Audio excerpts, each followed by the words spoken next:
nggak apa-apa, kita Tutup sabar dulu. semua. Ya. Mama nih. Ya. Mohon diketahui di sini juga sudah hadir sebenarnya Pak Ketua Umum APSI Pusat, Bapak. Nah, kalau begitu Mbak Dina, tapi beliau belum bisa menyampaikan paparan, tapi sedang mengikuti diklat asesor SPK secara online juga, jadi belum bisa diganggu. Ya, untuk Pak Agus mungkin nanti pada saat penutupan akan memberikan sambutan, dan nanti tentunya proses tanya jawab itu kita akan lakukan secara bergantian. Jadi saya ambil dari chat. Keamanan sekolah, iklim kebinekaan sekolah dengan kualitas pembelajaran. Next, Bu Nur. Jadi ya, oke.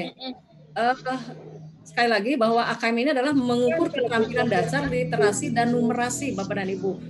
Bukan bahasa Indonesia dan matematika saja ya, tapi bagaimana anak itu mengaplikasikan kemampuan membaca dengan bagaimana dia paham, bagaimana dia bisa menerapkan, dan bagaimana mereka bisa untuk menginterpretasikan sampai membuat sebuah kesimpulan. Jadi juga nanti akan ada stage. Jadi siswa itu ada yang dikategorikan mahir, ada yang dikategorikan cukup, ada yang dikategorikan dasar, dan ada yang dikategorikan perlu intervensi. Jadi yang terendah itu perlu intervensi. Jadi seandainya pada saat kegiatan AKMSK itu siswa itu melaksanakan, ternyata dia gagal terus ya dalam menjawab, salah terus sampai terakhir, gagal sampai soal terakhir diberikan, itu akan masuk ke kategori intervensi. Jadi perlu intervensi ya. Itu yang paling terendah. Jadi nanti akan ada pemetaan dari satuan pendidikan maupun pemetaan kota kabupaten. Jadi misalnya kalau Depok itu ada SMP sekitar 226, SD sekitar 420, berarti ada 650 sekolah, pemetaannya seperti apa gitu ya. Oke, next Bu Nur.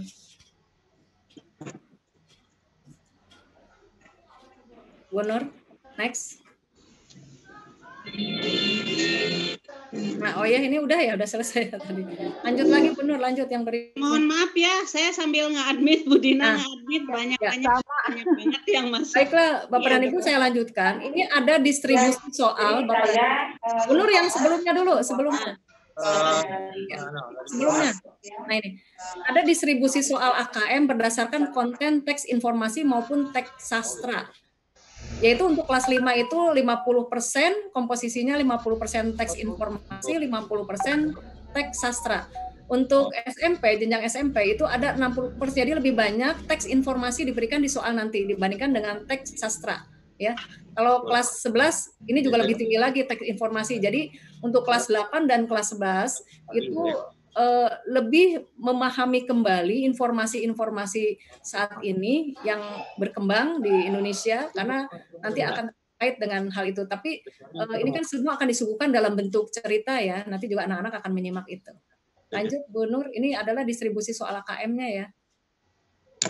Kemudian konteksnya Bapak dan Ibu. Konteksnya itu bisa bersifat personal, misalnya Ani suka makan ikan dan seterusnya, itu secara personal. Yang sesuai budaya seperti apa? Bahwa di Indonesia saat ini perekonomian mengalami inflasi, sehingga penurunan terjadi di sisi ekonomi dan lain sebagainya. Konteksnya, visualisasinya seperti itu.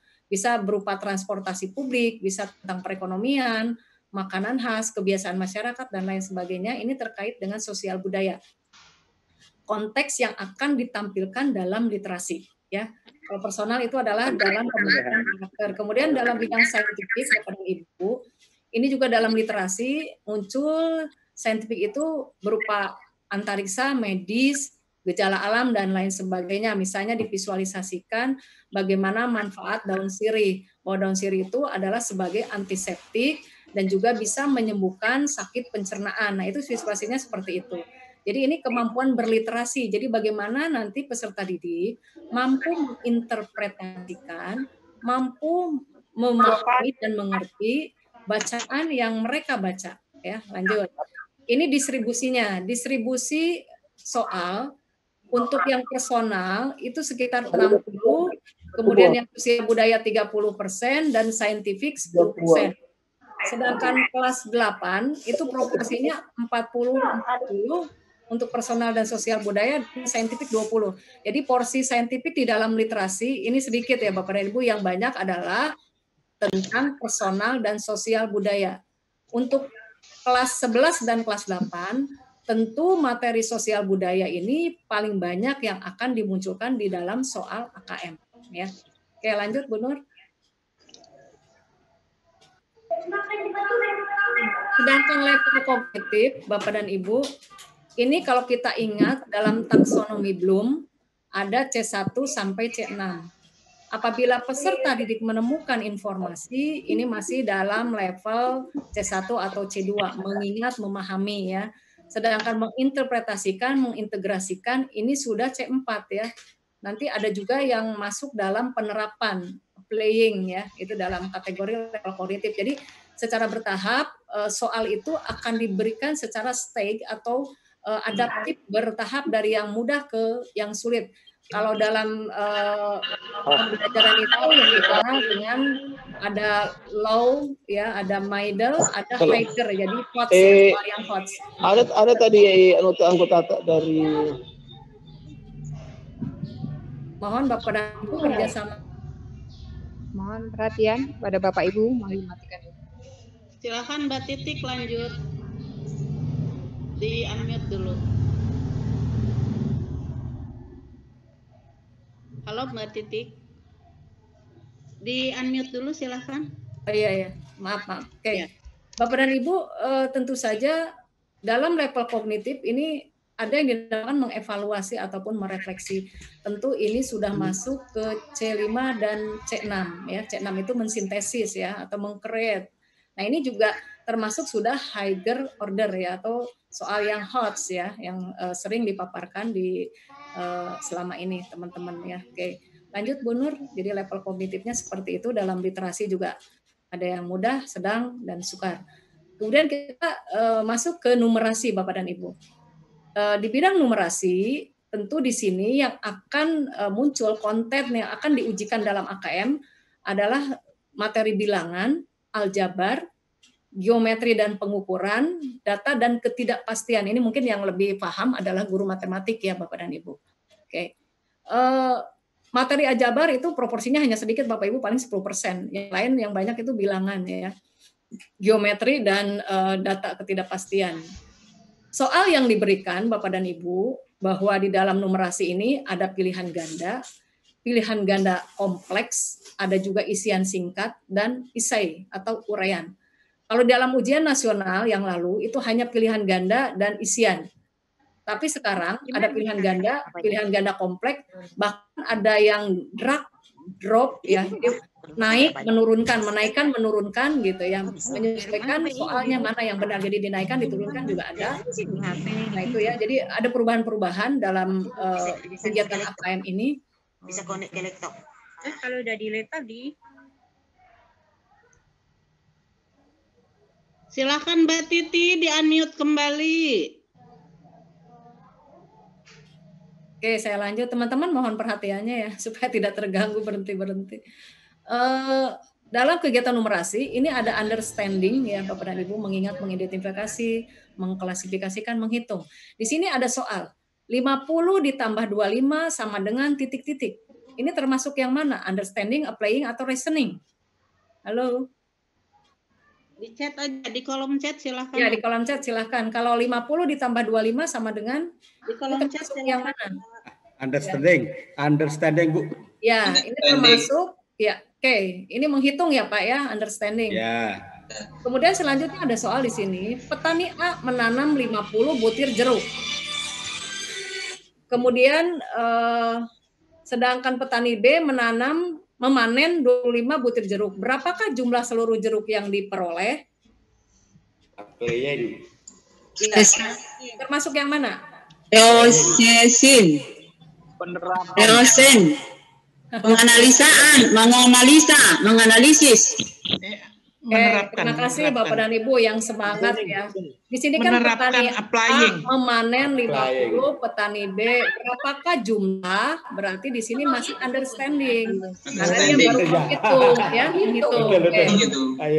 Soal selanjutnya, ini Bapak dan Ibu yang perlu jeli, yang perlu kita sampaikan kepada Bapak dan Ibu guru di satuan pendidikan, ya, di wilayah sekolah binaan Bapak dan Ibu.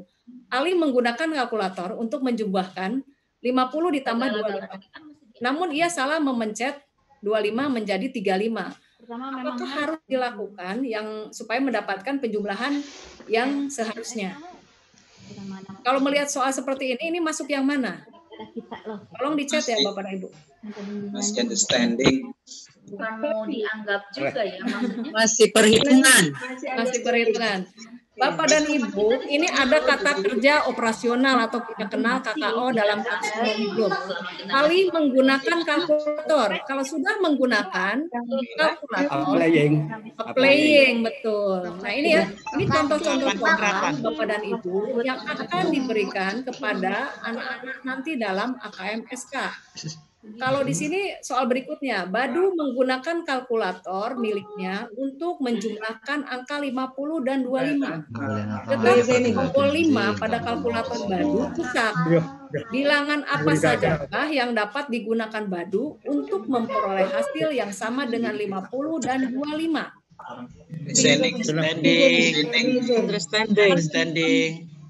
Understanding. Reasoning, menganalisis. Sudah menjawab reasoning, terima kasih. Ya, di sini angka 5 dalam kalkulator rusak Bapak dan Ibu. Bagaimana kita dapat dihasilkan? Berarti kan 50 ditambah 12 ditambah 13. Karena tidak ada angka 5 ya. Jadi di sini tentunya ada analisis, ada nalar. Jadi sudah masuk reasoning. Yang terakhir ya Bapak dan Ibu. Jadi soalnya seperti ini. Jadi tingkatnya dari level mudah, jadi dari lower, middle sampai top. Ya, yang paling sulit. Yang terakhir, Badu menggunakan kalkulator miliknya untuk menjumlahkan angka 50 dan 25. Tetapi tombol pada kalkulator Badu rusak. Badu bermaksud meminjam kalkulator milik Ali. Ali mengatakan bahwa Badu masih bisa menggunakan kalkulator miliknya. Apakah Ali benar? Jelaskan. Ada lagi gitu kan cuma ada beberapa nama aja. Ya, termasuk reasoning. Di sini bagaimana membuat sebuah justifikasi ya. Apakah Ali benar? Jadi membuat keputusan, benar nggak sih Ali gitu ya. Jadi ini contoh-contoh soal Bapak dan Ibu dalam numerasi ya. Sudah cukup tapi waktu itu NPTK belum turun. Untuk distribusi subdomain numerasi Bapak dan Ibu, konten bilangan. Ya Mbak Titik, silakan lanjut. Saya mute all dulu ya. Oke. Baik, saya lanjutkan Bapak dan Ibu. Untuk numerasi, untuk konten bilangan itu 40% untuk SD, 10% untuk aljabarnya, geometri dan misalnya lah seperti yang lalu. Ini adalah distribusi soal. Ya Mbak Titik, unmute. Ya, oke, saya lanjutkan. Mohon maaf Bapak dan Ibu. Mohon pengertiannya. Bisa saya lanjutkan? Berat, Bu. Iya, iya. Teman-teman, untuk bidang aljabar itu hanya 10% distribusi soalnya. Jadi yang banyak itu adalah bilangan ya. Bilangan dengan geometri ya. Kalau SMA, SMK, SMA itu data banyak ya. Data mungkin nanti akan ditampilkan grafik, tabel-tabel ya. Kemudian proses kognitifnya untuk bidang numerasi ataupun angka, di sini yang understanding itu 30% kalau SD ya, kalau SMP 25, SMA 20. Yang banyak adalah applying ya, jadi aplikasi penggunaan. Jadi kalau kita melihat teman-teman guru membuat soal juga kan kalau dulu proporsinya yang mudah 20%, yang sukar 20%, yang sedang itu biasanya 60%. Ini juga sama yang applying, yang pertengahan itu 50, yang sukarnya 20. Tapi kalau yang SMA itu 30% ya, lebih tinggi dari SMP maupun SD secara berjenjang. Dan konteks soal tentang numerasi terkait dengan personal itu 60% kalau SD ya, jadi tidak terlalu rumit ya karena menyangkut seseorang gitu ya. Seperti tadi Badu, Ali itu kan personal ya. kemudian menyangkut sosial budaya 30%, saintifik 10%. Kalau kelas 8 itu 40% sosial budaya, personal 40%, dan yang menyangkut saintifik 20%, ya. Kalau SMA itu 30, 40, 30. Ini distribusi soal yang akan dimasukkan di dalam AKM. Ya. Oke, lanjut Bu Nur. Teman-teman, bahwa asesmen nasional peserta adalah seluruh satuan pendidikan, namun tidak semua siswa. Siswa dipilih secara random berdasarkan stratifikasi sosial ekonomi, itu saya katakan. Kalau di SMA IT mungkin strata ekonominya hampir sama Bapak Ibu ya, menengah ke atas. Tapi kalau di sekolah negeri itu kan dari yang rendah sampai yang tengah, yang tinggi strata ekonominya ada ya. Jadi walaupun siswa jumlahnya ada 350, tetap yang diberikan ujian AKM itu hanya 45, karena di sini adalah bagaimana pemetaan mutu satuan pendidikan yang dinilai itu ya, bukan individu ataupun siswa ya. Oke, kita lanjutkan. Jadi untuk SD itu hanya 30 orang Bapak dan Ibu, itu akan ditentukan 1 bulan sebelum pelaksanaan ujian dilaksanakan, sudah ada nama-namanya. Dan sekolah itu memiliki aplikasi yang dinamakan Exam Browser. Jadi aplikasinya adalah Exam Browser yang akan digunakan untuk proses pelaksanaan AKM SK. Untuk pelatihan proktor saya kira sudah dilatih baik SMP, SMA maupun SD. Tentu saja yang harus mendapatkan perhatian utama adalah proktor SD. Karena SD ini belum pernah ikut ujian nasional. Tentu proktor membutuhkan keterampilan dalam pelatihan-pelatihan untuk aplikasinya nanti. Mungkin perlu bekerja sama proktor SD didampingi terlebih dahulu oleh proktor SMP sebelumnya, sebelum kegiatan AKM ya Bapak dan Ibu. Sehingga ada pengalaman dari proktor SMP yang sudah melaksanakan ujian nasional ya. Walaupun sudah dilatih, kadang-kadang saat aplikasi itu dilaksanakan, kemarin juga nanti akhir Oktober ini proktor SD, SMP, SMA akan dilatih kembali dengan Exam Browser. Jadi di sana seandainya pengawas maupun proktor itu semua laptop ataupun PC-nya harus berkamera juga. Sehingga manakala siswa tidak bisa masuk sebagai klien tidak masuk ke soal AKM SK, misalnya passwordnya salah gitu ya, salah memasukkan. Itu bisa di-reset oleh proktor ya, bisa di-reset oleh proktor. Jadi proktor yang akan memasukkan siswa tersebut apabila ada kendala saat memasukkan username dan password. Dari manakah username dan password ini? Username dan password sebagai klien dari user untuk siswa itu diberikan oleh Kementerian Pendidikan dan Kebudayaan ya, username maupun passwordnya nanti akan diberikan. Yang jelas PC yang ada di sekolah masing-masing sudah diinstal dengan Exam Browser ya. Oke, lanjutkan Bu Nur.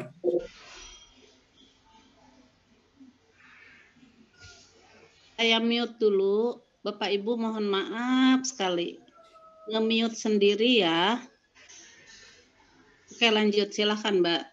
Ya, oke. Ini alokasi waktu Bapak dan Ibu, kalau UN kemarin 4 hari, sedangkan alokasi waktu untuk ujian ini hanya 2 hari. Untuk SMP, SMA, SMK itu bulan April atau Mei ya, antara bulan April dan Mei. Sedangkan SD itu akan dilaksanakan di bulan Agustus ya. Mungkin ada pertimbangan karena SD ini belum pernah melaksanakan ujian nasional ya. Jadi diberikan waktu lebih panjang ya untuk melaksanakan AKM SK ya. Soal yang diberikan juga lebih sedikit, untuk SD itu hanya 75 ya, 75 menit. Dengan survei karakternya hanya 20 menit. Jadi mungkin jumlah soalnya juga tidak terlalu banyak seperti SMP, SMA, SMK yang punya durasi 120 menit. Makanya butuh bandwidth untuk kegiatan ini pun lebih tinggi untuk SMP, SMA. Karena SD itu karena jumlah siswanya juga lebih sedikit yang ikut. Kalau sekolah memang siswanya hanya 15, ya berarti ya hanya 15 yang ikut, tidak nyampe 45, kalau yang 10 juga seperti itu. Oke, dilanjut Bu Nur. Nah, ini contoh soal kelas 8 Bapak dan Ibu. Di sini kita melihat ya, temanku menyelamatkanku gitu ya. Ini contoh visual ya. Soal di sini pertanyaannya, bayangkan apa yang akan terjadi jika sosok aku dalam teks tersebut memutuskan untuk membiarkan perilaku sekelompok anak pada Kiki. Manakah pernyataan yang sesuai dengan kondisi ini? Ini adalah contoh soal pilihan ganda kompleks ya. Karena di situ bukan bulat tapi kotak. Jadi kalau kotak itu anak bisa menjawab lebih dari satu. Ini yang dinamakan pilihan ganda kompleks ya. Apalagi ada orang tua siswa yang kerjanya nelayan barangkali ya. Kebanyakan nelayan ya. Nah, bahwa di situ melingkar. Iya. Caranya saya mute all nggak bisa nih. gitu nah. Saya coba. Ya. Mbak Titi silakan Mbak Titi. Sudah terdengar ya suaranya? Sudah. Oke. Saya lanjutkan Bapak dan Ibu. Untuk pertanyaan, di sini ini yang dinamakan pilihan ganda kompleks Bapak dan Ibu. Jadi peserta didik itu bisa memberikan jawaban lebih dari satu. Itu ditandai dengan kotak. Seandainya tandanya bulat, itu berarti pilihan ganda membutuhkan jawaban hanya satu, ya, yang paling benar. Kemudian di sebelah itu di sini bisa berupa wacana, jawabannya itu isai ataupun orean. Tentukan setiap ulasan berikut sebagai ulasan yang berdasar wacana ataukah tidak. Ya, jadi di sini peserta didik akan menjawab seperti itu. Ini adalah salah satu contoh soal, ya. Ini mungkin sudah masuk soal yang Haiger ya Bapak dan Ibu. Lanjut Bu Nur. Nah, ini contoh soal kelas 11 SMA akuntansi ya. Ini menyangkut sosial budaya ya, perekonomian. Dewan Ekonomi Internasional memiliki program untuk membantu negara-negara yang memiliki kesenjangan pendapatan penduduk ya, negara B dan negara A ini perbandingkan. Tentukan setiap pernyataan berikut benar atau salah. Ya. Di sini siswa memiliki kompetensi untuk menyajikan data dalam beragam bentuk. Jadi bisa grafik, bisa tabel gitu ya. Bagaimana menginterpretasi data. Kalau menginterpretasi data artinya peserta didik mampu menafsirkan ya. Selain itu, selain nalar siswa dengan menginterpretasi, juga bagaimana mereka membuat satu keputusan, ya, membuat justifikasi. Ini berarti sudah level bukan understanding, bukan applying, tapi sudah reasoning. Ini salah satu soal reasoning yang diberikan, ya. Kita lanjut, Bu Nur. Oke, saya kira untuk AKM sudah selesai materinya. Kita lanjut ke survei karakter, Bapak dan Ibu. Karena ini menjadi salah satu penilaian karakter di Indonesia, bahwa pelajar Indonesia merupakan pelajar sepanjang hayat tadi yang saya katakan di dalam Permendikbud nomor 2 tahun 2010 tentang rencana strategis Kementerian Pendidikan dan Kebudayaan, bahwa SDM yang unggul merupakan pelajar sepanjang hayat yang memiliki kompetensi global. Jadi kita berharap bahwa anak-anak kita memiliki kemampuan yang mengglobal. Nah, namun perilakunya masih sesuai dengan nilai-nilai Pancasila. Ya, kita ingin pelajar-pelajar kita masuk dalam PISA sehingga peringkatnya tidak di bawah lagi. Jadi kita bisa memiliki peserta didik yang memiliki kompetensi. Mudah-mudahan harapan kita Indonesia Emas 2045 itu akan teraplikasikan dengan baik. Mudah-mudahan insya Allah ya. Ini perlu sinergitas dari Bapak dan Ibu guru, sinergitas kita semua, praktisi pendidikan yang bisa membangun itu semua. Pelajar Pancasila Bapak dan Ibu, ini ada 6 parameter. Ini yang lebih banyak menguasai adalah guru-guru PKN. Jadi mungkin guru-guru PKN di satuan pendidikan diharapkan udah mulai membuat latihan soal kepada peserta didik ya, tentang beriman bertakwa, kebinekaan global, gotong royong, kreatif, dan lain sebagainya. Lanjut Bu Nur. Bu Nur lanjut. Ya, ya. Ya. Teman-teman untuk tentang beriman dan bertakwa kepada Tuhan Yang Maha Esa, ini bagaimana akhlak beragama, akhlak pribadi. Silahkan di-unmute Mbak Titi. Oke, saya lanjutkan. Butuh kesabaran ya. Apa iklan? Ya, iklan lewat. Kadang-kadang lupa teman-teman itu lupa tidak memute. Oke, saya lanjutkan. Teman-teman untuk beriman dan bertakwa, saya kira nanti guru-guru PKN yang ada di satuan pendidikan membuat soal bagaimana akhlak beragama itu seperti apa, hubungannya dengan Tuhan, hubungannya dengan manusia, ya. Kemudian kebinekaan global ini bagaimana mengenal dan menghargai budaya Indonesia, ya. kemudian juga bagaimana terjadi akulturasi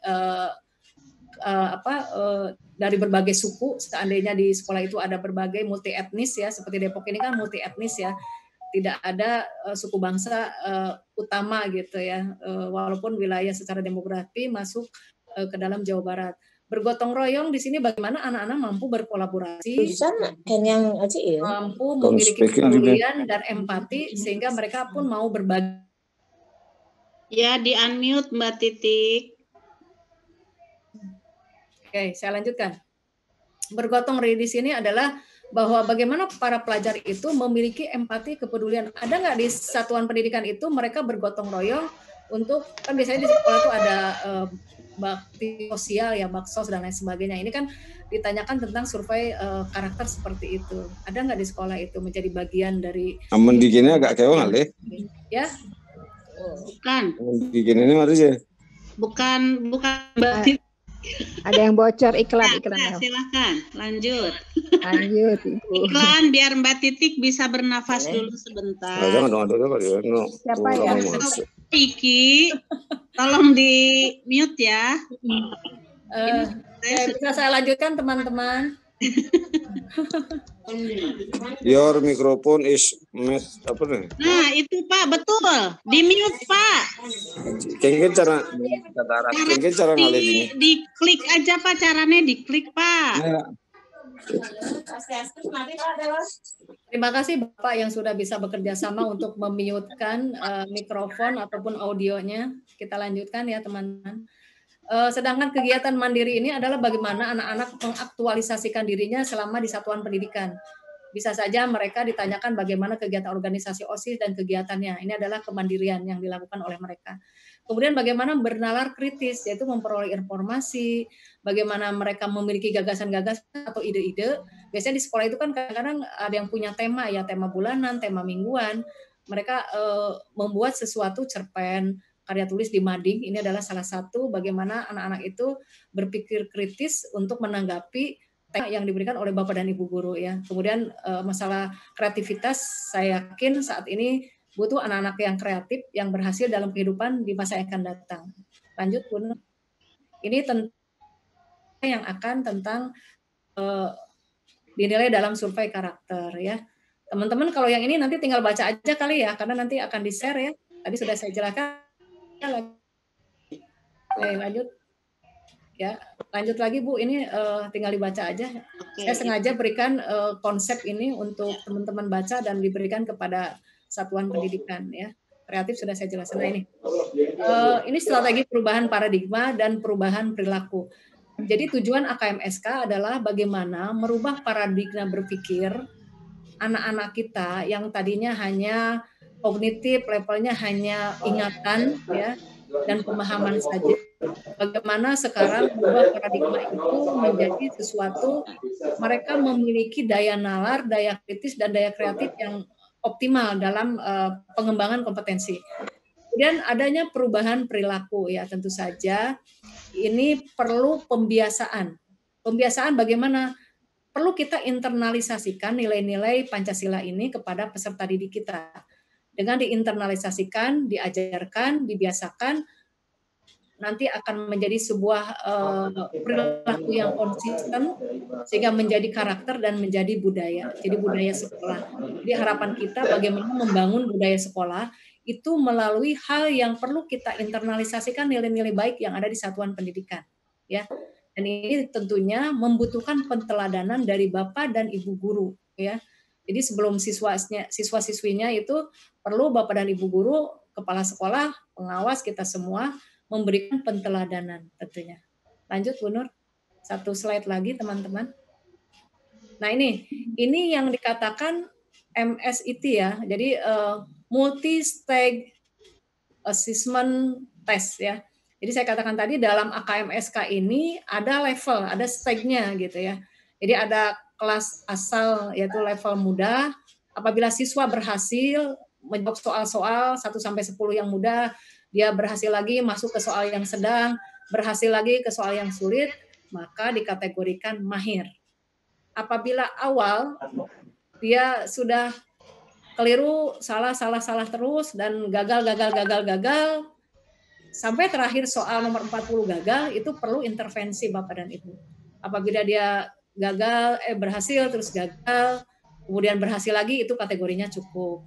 Kemudian gagal, kemudian berhasil, kemudian gagal lagi, dasar. Jadi seperti ini ya Bapak dan Ibu.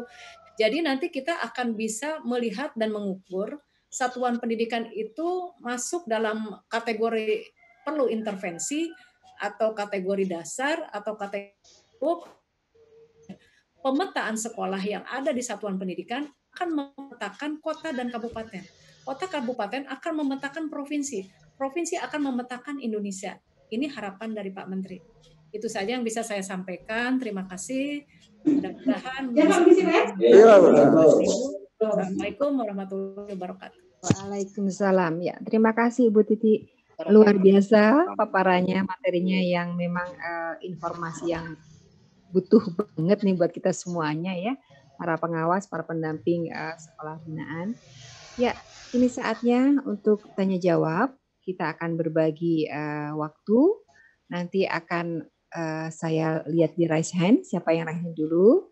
Kemudian nanti kalau ada yang chat akan saya bacakan. Baik, kita mulai dari yang raise hand Ibu. Di sini ada sudah banyak sekali yang raise hand. Sebentar ya. Oke. Ya, yang resen pertama, di sini tercantum Kang Ujang S. Hidayat. Mohon dibuka mic-nya Bapak. Silakan Pak. Pak Ujang. Dari mana Pak Ujang? Oh iya, terima kasih. Perkenalkan dulu nama dari mana. Iya. Baik, terima kasih. Assalamualaikum warahmatullahi wabarakatuh. Salam. Ya, dari Dinas Pendidikan Kabupaten. Ya, Bu Nur, sebenarnya tadi raisan itu saya ketika awal Bu Nur menyampaikan tadi prolog Bu Nur. Oh ya. Acara raisan itu. Di pertanyaannya itu pertama ada dua nih, ke Bu Nur dan ke Bu Titik juga. Yang ke Bu Nur itu kan pembuatan buku yang difasilitasi oleh apa itu? Media guru. Media guru ya, gitu. Nah itu prosesnya bagaimana sampai bisa tercetak buku, kemudian aturannya seperti apa? Artinya pembiayaannya bagaimana begitu kan? Atau gratiskah atau bagaimana itu? Kaitan dengan buku. Kemudian kaitan dengan yang Bu sampaikan oleh Bu Titik tadi, selama ini kan kita di Indonesia ini berbagai kegiatan pendidikan itu sangat gencar ya. Webinar-webinar gencar, kemudian pelatihan-pelatihan gencar, kurikulum juga terus diperbaiki.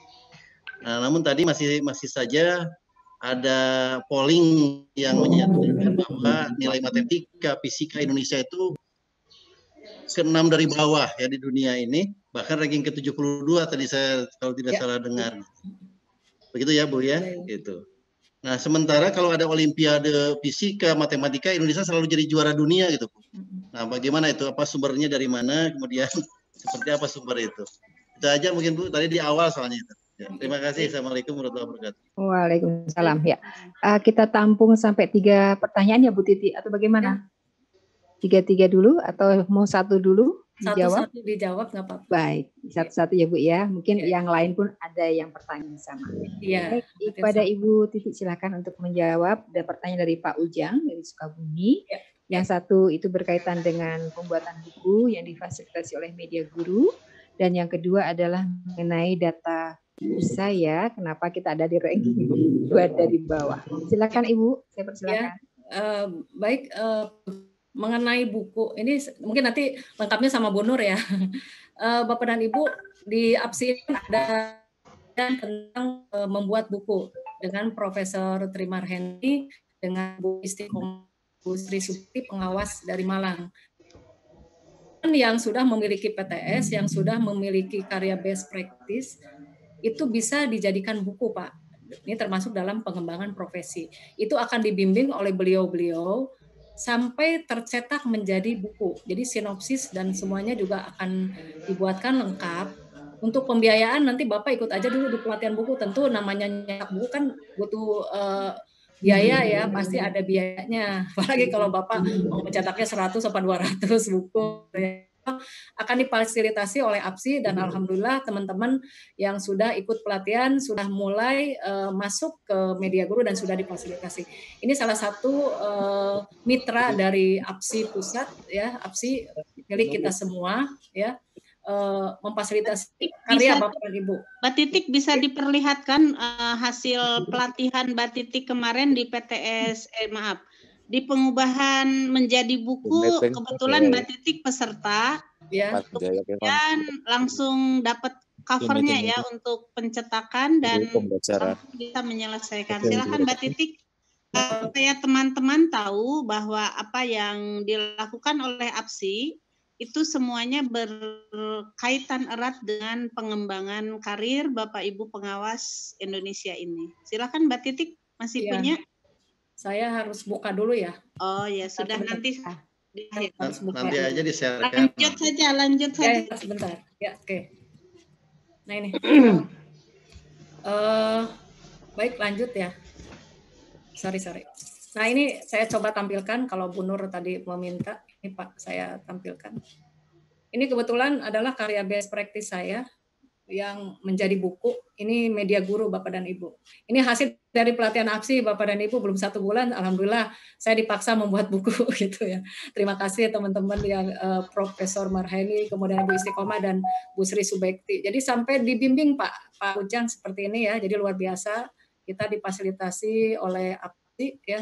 Jadi saya berharap juga teman-teman yang lain juga punya semangat untuk itu gitu. Itu yang pertama. Kemudian yang kedua, pertanyaannya adalah bagaimana dengan peringkat kita yang bawah tadi ya. Padahal dalam olimpiade itu sering mendapatkan juara. Kita untuk AKMSK ini tidak penilaian individu, saya katakan tadi Pak. Kalau yang mendapatkan peringkat di level internasional itu kan individu ya, seperti siswa-siswa yang mendapatkan juara matematik, juara sains, itu adalah secara personal individu. Sementara AKM adalah pemetaan satuan pendidikan, itu perbedaannya. Terima kasih Bu Dia. Ya. Oh iya. Terima kasih. Kita coba lihat. Mungkin saya akhiri ya, saya tutup. Mohon maaf apabila ada yang kurang berkenan. Assalamualaikum warahmatullahi wabarakatuh. Siapa Pak? belum berakhir ini ya. Baik. Maaf iklan tadi. Ya, berikutnya itu ada yang raise hand yang kedua. Saya ada Pak Sukimin dari Lampung Barat. Silakan Pak Sukimin. Terima kasih Bu Titi, Bu Nur. Pak Sukimin, apa kabar? Baik Bu. Terima kasih, materinya sangat menarik sekali ya kita semua. Ini sehubungan dengan ya SP terbaru Bu Titi. Kemarin kan kita juga baru pelatihan Bu ya. Ya. SP terbaru 2020 Bu. Itu kan di dashboard monitoring Bu ada bunyinya itu AKM